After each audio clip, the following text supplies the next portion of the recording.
You know who it is? Derek Diablo, American Hooligan. Diablo TV, like, subscribe, do things you're supposed to do, champ. And, here we go. Shoot interview. You don't know what it is, look it up. Work and a shoot. Basically, work is fake, staged, and a shoot is real. Wrestling terms, look it up, understand? So, me and Tommy Robinson, that's a work, and then me and DK and Plush versus Dons, that's a shoot. Bang, basically. So then, shoot interview, out of character, let's say.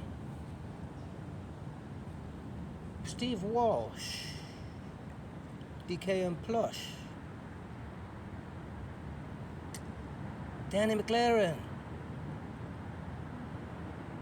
Clint Osborne, Plymouth Ryan, Bradley Doghouse, Liam DeBill. Lots of moving pieces. Lots for me to work with here. And in case you didn't hear it before, I come from Florida. Understand? Championship wrestling from Florida. Eddie Graham, Dusty Rhodes, and my teacher Rusty Brooks, who trained me in booking, me in storytelling, character creation. Don't you get it? I'm the one writing this whole story out that we're all involved in. And what Eddie Graham said is make it real. Y'all don't get it. You're in my wrestling universe. You're in my art film. You're in my theater performance, my improv theater. That's what I do. I don't know what y'all do. Y'all out there do whatever you do. And whatever you call it. Boxing, football, politics, whatever you think you do, whatever I do. Just know that for me it's performance art. It's just art, expression, entertainment. Something to do to entertain myself and to entertain my friends. Performance art, improv theater, avant garde art. I think this is avant garde art. Andy Kaufman, my favorite. So then, let's break it down. Right? So, you got Clint Osborne. Let's start there. The Cornish Gamecock. With bionic boxing barber. It starts with him because basically Plymouth was trying to help me get a fight. And what do you do with somebody you're building up or somebody you get him a bum or something like that? So you enter Clint Osborne. That's how that comes about. And you use the Tommy Robinson thing with people, and they say, "Oh, okay, yeah." So he agreed to it based on that. And then, so once he agreed to it, I got the word they say he'll do it. I didn't wait around. Next day I cut a promo. You understand?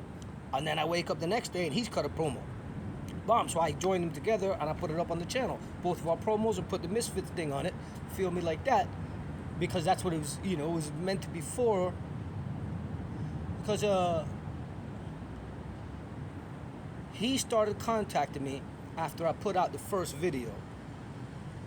So we've been talking the entire time since I put out the very first video against him. And then he was telling me, I was talking about Doghouse. And he was like saying, nah, this is big, you're big. You just did it at Tommy Robinson. He's like, nah, this is worth 50 grand. He's like, well, Misfits will do it. This is Misfits worthy. I didn't really know much about Misfits. And he starts telling me 50 grand, that we're both gonna make 50 grand. I said, all right. So I follow along, Long story short, then, you fast forward, so I had booked a trip to do promotional tour, to what I imagine was a promotional tour about me and him to get on Misfits or something like that, you understand?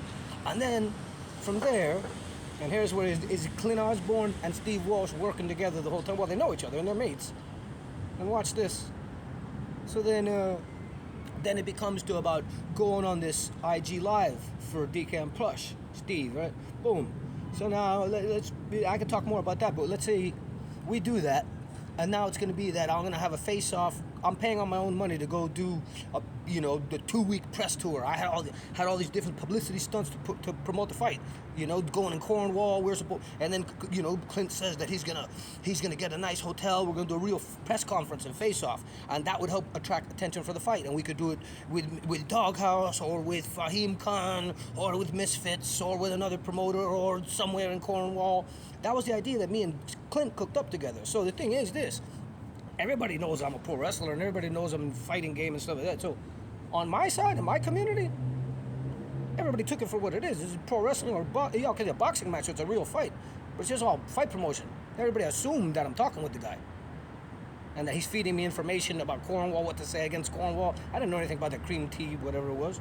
The difference is, though, you say whatever you want about me. Anybody out there can say whatever you want about me, that you see me do, that I do, or negative habits. I have a negative characteristic to begin with. I'm a heel. So anything else makes me look good, because I'm actually not a bad guy. On the other hand, you got this Clint Osborne fella. He's been lying to his community the entire time. And he told me, because he's not about that. So when I first seen his character, we're going to do a fight. I can't be a regular foreign heel, because he's a nice guy and a cuddly guy, and then a safe guy and a little guy, old guy. He's a barber, and, you know, he had mental health problems and drug alcohol problems, and he was going to commit suicide, but the boxing saved him, and now he runs mental health groups, and he's a mental health ambassador. Oh, mental health ambassador. That's interesting. But he's going around lying to his community, because the fact of the matter is, me and him was talking, and he's telling me he's starting to confide with me. He's starting to get mates, you know, I think. And he says, wow, Del, he's like, you know, I'm not used to this. He's like, he's just bringing out the worst in people. He's like, people are coming to my barbershop. Well, he's starting it, though. He's putting Spank the Yank, and he's saying all these things about me. He wound up his community for this fight. But people are saying, hey, do you know this guy you're talking? He says, no, like he really hates me, and it's really on like that. And when I went and faced in the boxing, we hadn't told anybody that we'd been talking to each other. People seeing me in boxing shows in England, and like, yo, man, like, you know, Clint's my mate. Are you all right? Like, maybe I'm going to have a beef with them or something like that. I'm saying, mate, me and him are talking the whole time. And then I'll cut a promo. So it's exactly like pro wrestling. So fake, if you want to call it that, but to me it's not fake, it's a show, it's entertainment, it's art, it's improv art. So, me and Clint, for everybody in your community in Mevagasi and Cornwall, me and him have been talking the whole time and engineering this. It's just that, fast forward to me, okay, so then it basically Steve Walsh tells me, after a while, he says, listen, we start talking more about it, and I said, what about me and DK and Plush, you know, because he was talking about getting us on Misfits, which was all ruse. It was never really going to happen, let's say. They're not interested in Clint. Misfits is interested in me. Mams Taylor already been interested in me. I was already supposed to fight Tommy Robinson on Misfits. But they got no interest in no Clint, but he's attached himself to me, and that's fine and everything, like I've done myself with Tommy. But the thing about it is, I turned up. Okay, so Steve tells me, after a while he confided me, he said, listen, Del, we're not interested in Bionic, Clint. I used him to get to you because DKM wants you. And I was like, okay, so then I realized, oh my God, I'm going to go and, you know, I'm going to spend all this money going there for 2 weeks to do a press conference with this guy that, in a fight that's never going to happen. So then I tell this, you know, I started getting vexed. And this is the positive things with Steve, you know, I call him, I says, mate, I says, I'm not going to be able to come back over there if I come now. You know, come try to get yourself to our DKM show, the one I fought on. I says, I'm not going to be able to get there again. I'm going to spend my money. And this other fight that's never going to happen with this Bionic guy. I says, mate, I said, you're a boxing coach, you got a gym? Yeah. I said, could you find me a place to stay? Yeah. I says, mate, the timing, he said, it's, oh wow, that's 8 weeks. I said, yeah, it's 8 weeks, perfect time for a camp. I says, mate, instead of going back home after Plymouth, how about I just come to you for the next 7 weeks? I went to London, Cardiff, Plymouth, then I was gonna do stuff in Cornwall and go back home. I said, mate, how about I just come to you? And I said, you train me, and then I stay with you, and then we do the fight. He said, okay, yeah. Bang, so that happened. So that's all positive for Steve. Now, some of the things he said haven't been entirely accurate, but we'll see how he plays it, because I'm giving him an out right now. So hopefully he doesn't take it any further and we could go on as mates. But business-wise, you understand, and fight promotion-wise and everything like that, bottom line is this Clint's out of the picture. And now I start meeting Danny McFarlane, you know what I mean? Danny McLaren, Danny McLaren the man like Danny McLaren behind DK and Plush, good dude, great dude, like guy I like a lot, respect him a lot, we got a great relationship. Just talked earlier today, let him know everything, you know, everything good, everything Gucci as they say. And basically, you know what I'm saying, then it's like, he let me know back then that they're not interested in Clint, but if I want, because I started making mates with it, I started feeling bad for the Clint. And I said, well, you know, he want to open the door for me. He says, if you want to use him, Del, if you want to use him, you can. Presumably that he wants to fight. That he wants to fight me, right? So, fast forward then, I'm over there, and now they're having a hard time finding me opponents, and I'm already training, and I do a skills match in West London Boxing Academy that went well, everything like that, and I still don't have an opponent, and I get injured, and all this other bad stuff happens, and I will go deeper into that. This is new content for me, as you see. So then, it's like, now I don't have another opponent, and I'm gonna go into all that. I've gone into that a bit. And then this Clint messages me. I put the video up about it. How's he trying to flip-flop now? I put a video with his IG message, and he's asking if they found an opponent for me. And I said no. I said hit him up. He came and did a face-off with me in Plymouth weeks before that. Presumably he wants to fight me, right? So then I said hit Steve up, because now I'm like, I don't know who my opponent is. I'm injured. You know, man, it's starting to get to me. Who's my opponent? People are saying back home, how do they not have an opponent for you? And now you're injured. Everybody say, forget the fight. Just go keep going, you know, vacation. Tell them to hit you back when you got another opponent. It's not like you're getting paid anyway. It'll hit you back when they got something better for you. But I didn't. I refused to back down. Injured or not, or the other circumstances with no opponent, So the thing is, then it's a Clint, okay, bro, hit them up. You can do it. And they did. DKM offered him the fight. Why didn't he take it when I was over there? So now he want to try to talk about he's making stuff, oh, like, I said I was going to be over there November 10th. I never said that. And who's paying for it? Danny McFarlane told you guys, what do you mean? And then Steve's pumping it up because they're working together. What do you mean? I asked Steve before. He says, oh, you're going to come fight. You know, he's pumping it up on his social media, Steve is. And he's also, you know, are you going to come fight Clint on November 10th? You know, he's really calling you out. He's trying to goad me into it. I said, what's the offer? I already asked him before. What's the offer? Oh, you know, obviously Danny can sort you out in a hotel room. Hotel room? Who's going to pay my flight? I didn't make any money on the last fight. That's fine. It's a platform. And they looked after me more than they look after the British fighters. Did get me stuff and everything like that and do things for me. Boom, cheers. Even. I'm DKM Plus. I'm a operative of DKM Plus. Danny Mclaren, cheers. The door's open for us. I must be #1 contender for that belt. Me and Don's both, so, you know, doors open. Boom. We didn't have a contract for long term anyway. We had it for that one fight. Boom, fine. But then Steve hitting me up, and this other guy's announcing the fight as if I had never agreed to anything. I'm still injured. I can't train. I haven't been able to train yet. I go around and do some stuff. My injury, I haven't been able to train, so I haven't agreed to any fight. And for how much money? No money. And basically behind the scenes, I says, mate, and now these guys calling me out, trying to goad me into it. I never agreed to it. What do you mean? Who's paying for it? I'm in debt from the last one. I didn't make money. I spend a lot of money. So what do you want about? I never agreed to anything. One approach is, if he says it's so easy, why doesn't Bionic come over here and fight me? Why doesn't he fly over here and spend the money? I did it already one time, and he wouldn't fight me when I was over there. Oh, this is going to get more interesting yet. It's going to get more interesting yet. But the fact of the matter is, Clint Osborne bottled it. He wouldn't fight me when I was over there. I was sitting there making all these videos. He didn't respond then. Oh, but now, like another Cullen Mize. Now he waits till I'm back here. Now he's the biggest, toughest guy and calling me all kind of stuff. And the two of them collaborated on that little letter. I can see the writing and everything like that. But that's all right. Steve's doing it for the purpose of fight promotion and creating this fight that he's invested in and everything like that. And he's invested in me and Bomb. But hey, Steve's gotten a lot out of me too. I'm making him more famous. Ain't nobody else talking about him. I am. I'm the one putting him out there and stuff. And now he's in the drama. And it's him and Clint working together. And then I could reveal a whole lot behind the scenes with me and Steve. But I won't do it. Not yet, at least. Because now I've parted the sea, as it were. This fight is happening. I've agreed to it. December 7th in Plymouth. The Life Center next to the Plymouth Argyle Stadium. Same as the Doghouse show I went to before, Doghouse. And there's a belt on the line, TFC. Their first influencer belt they're going to put together. It's me versus Clint, you understand, December 7th. By that time, my legs should be better, and I should be able to train full power, but even without full power training. And even as this guy's saying that I'm drinking beer and smoking weed and doing cocaine and all that stuff, I'll do anything I want. And you could train the hardest you want, take steroids, Clint, you don't drink, you don't do drugs, none of that, and I still whoop you like a dog. You were brought in as a bum for me to knock out. No, can I actually beat you and knock you out? Can you beat me? That's why you have boxing matches. I don't give a damn about that. I'm a street fighter. Well, who are you? You tell you the Lester Baby Squad. Say I'm a fake hooligan. Lester Baby Squad ain't never heard of you. They've hit me up. They don't know who you are.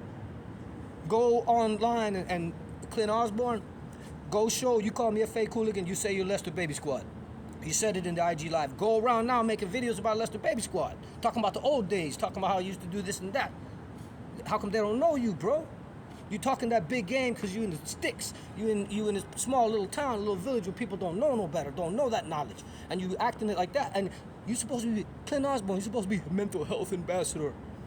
Is that sort of language? And that's the way you're saying, you've been saying this whole time that I have mental health problems. And maybe I do, you know, nobody's perfect.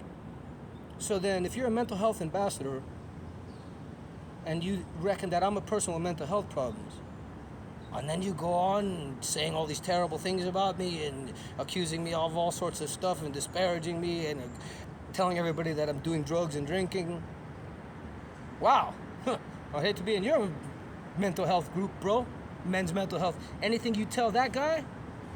I never told him about any of that kind of stuff. He got all that information from Steve about my consumption. Why would I talk about that to him?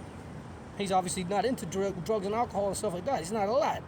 He doesn't do those sorts of things, you know what I mean? He couldn't handle it. He'd go chuck himself off the bridge. I'm a lad. I can handle it. I knock around. Hey, boys, I can go out in the sesh. I can go out in the sesh all night. Hey, boys, drinking all night, doing what we do. I still turn up the next day to train and spar. There was never no day while I was over there where I couldn't turn up, except when I'm injured. I got injured, but it was never because I was pissed up the night before. What do you mean? This is what I've been doing my whole life. Same thing. Going out every night, going to the pubs, drinking, doing whatever else. Stay up till 5 in the morning, eat a big meal, go to sleep, wake up 2 p.m., go teach, train at 4 p.m. I've done that my whole life. I could do all that and still whoop you like a dog, Clint. So the thing about it is, you've lowered yourself into my territory. And, I don't know. Clint Osborne, not the man he says he is. And it's fine. You wanted to fight so bad, you got it. They've hooked it up. It's done, bro. You don't even gotta go that far. Right there in Plymouth. You're gonna be right there by your people, sucker. And they're gonna do the same deal for you as DK and Plush. What happened to 50,000? Well, you was holding out for 50,000, but then you refused to do it for DK and Plush, right? But now you're gonna do it for DK and Plush. And everybody's telling you, why don't you fight this yank? I was there looking for an opponent. Bomb, it is what it is, but fine. I got me a fight December 7th. I get to go back to Plymouth with the great Plymouth Argyle fan base, the Green Army. We are Central Element. This man, he's Baby Squad. So you got a known Lester Baby Squad member coming in to fight a Plymouth affiliate. That's one element to this equation. And I think I'll end it there, but this is only the beginning. This is only the announcement of the fight. This will get interesting. But here's what you do, Steve. Hey, we're as two ships passing in the night. And we had our good times, and we had some other times that weren't so good. As lovers often do. Whoa! So perhaps this is a sort of lover's quarrel, as it were.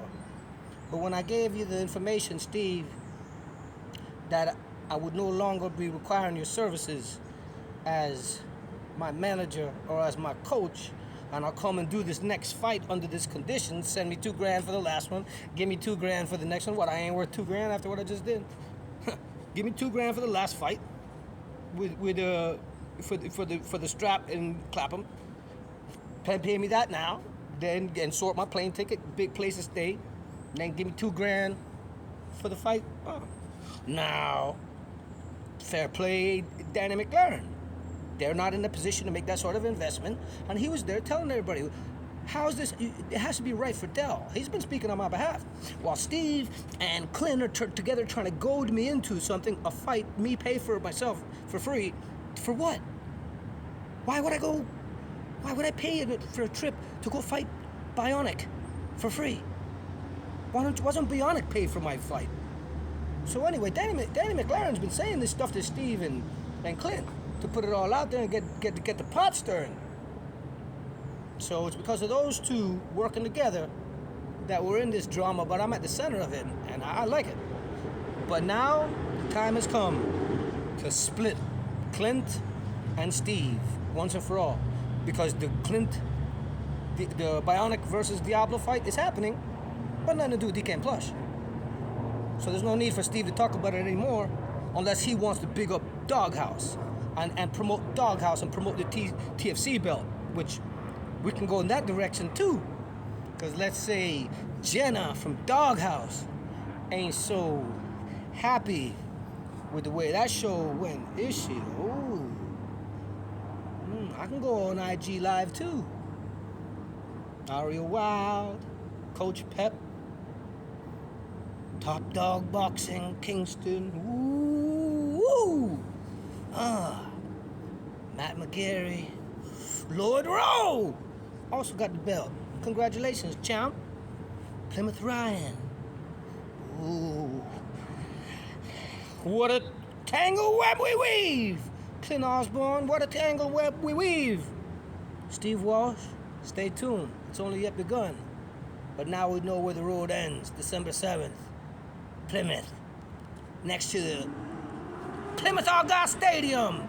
Me and you is gonna finally dance, sucker. You call me out, you call me every name in the book, you disparage me, you say personal stuff about me, you say adult stuff when you're supposed to be a wholesome guy. You gotta be careful with a guy like this who says that he's a mental health specialist. He portray himself like a Sigmund Freud, but look at me like you're more like a Joseph Mengele, using your craft to harm others. But you can't harm me, champ, mentally, physically, in any way, and you're a dead boxer without me. Nobody's interested in Clint Osborne apart from being associated with me. I'm holding all the cards. This is only card one. Dun, dun, dun, dun.